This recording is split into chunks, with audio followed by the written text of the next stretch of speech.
J'aime écrire, mais je n'aime pas publier. J'aime narrer, mais jamais trop longtemps. One Shot Pensée.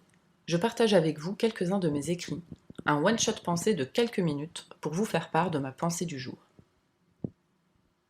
Aujourd'hui, je partage quelques réflexions autour du voile et de la jupe, ces vêtements qui alimentent la parole de tant d'hommes de part et d'autre du globe. Voici mon texte. Une semaine avant l'annonce du confinement, le deuxième confinement, on s'est dit qu'on irait bien dîner à l'extérieur samedi soir. À croire qu'on l'avait senti. C'était la dernière sortie avant longtemps. Je me connecte pour trouver une adresse et je finis par trouver un petit restaurant qui propose de la cuisine française avec de bons produits frais. Top. Je réserve. Rendez-vous 19h30. Je raccroche et je suis interpellée par mon écran de télévision où je vois des journalistes et des politiques gesticuler dans tous les sens. Je remets le son. Tiens, on parle encore des femmes qui portent le voile. Pourtant, le sujet indiqué à l'écran parle de terrorisme. Bref, la routine. D'un coup, je me pose quand même une question. Qu'est-ce qui se serait passé si j'avais décidé un jour de porter le voile? Comment je me sentirais là tout de suite? Comment j'appréhenderais le regard des gens avec tout ce qu'ils entendent à la télé? Je me demande si j'arriverais à aller au restaurant sereine ce soir. Attendre qu'on m'installe, passer commande, me demander si je fabule ou s'il y a vraiment des regards réprobateurs qui se jettent sur moi. Je me rends compte que c'est un peu ce qu'on ressent quand on passe en jupe, le soir pour rentrer chez soi, devant les amateurs de pudeur qui voudraient que tout le monde, non pardon, que toutes les femmes se cachent, non pardon, se préservent. Il n'y a que les femmes qui connaissent ce sentiment. Celui de ne pas se sentir à sa place, sentir que l'autre trouve qu'on pousse le bouchon un peu trop loin à vouloir être nous-mêmes. Bref, porter le voile, c'est une décision que beaucoup de jeunes femmes de culture ou de religion musulmane ont déjà failli prendre. Certaines l'ont fait, d'autres non. Mais si je l'avais fait, oserais-je aujourd'hui aller au restaurant? L'idée de m'y rendre, d'attendre qu'on m'installe, je crois que je me décomposerais.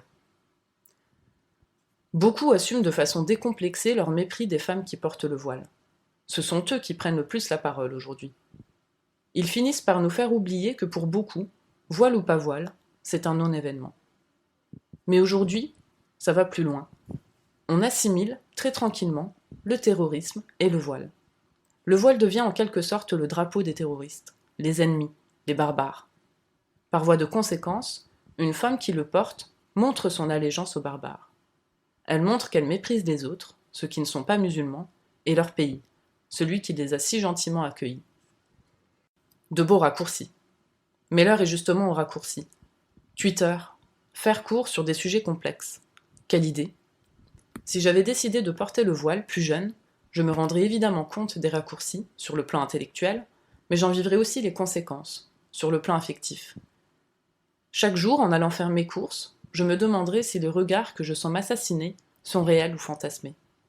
C'est un peu ce qui m'arrive quand je passe en jupe, clope au bec, devant ceux qui ont une vision étriquée de leur religion. Je suis une traître. Mais ils ne peuvent rien me faire. Nous sommes en France. De la même façon que les pros du raccourci ne peuvent rien faire à une femme qui porte le voile. Nous sommes en France. Le droit protège la liberté de choisir. Et la réprobation morale dans tout ça? Elle est douloureuse. Oui. Se rendre compte que l'autre ne nous voit pas simplement comme une personne qui a des opinions et des pensées, mais comme une vermine dangereuse qu'il faudrait éliminer. Une provocatrice, une femme qui a vendu son âme au diable et qui le revendique. Elle le revendique en portant une jupe, pour les radicaux, elle le revendique en portant un voile, pour les pros du raccourci. Ce n'est pas une confrontation d'idéologie, c'est une confrontation de connards remplis de haine. Et j'ai écouté les deux côtés avant de me trouver moi-même. C'est grâce à la France que je me suis trouvée moi-même, en faisant des études, en apprenant, en lisant, en m'enrichissant, en changeant sans cesse d'opinion, engagée dans une réflexion insatiable.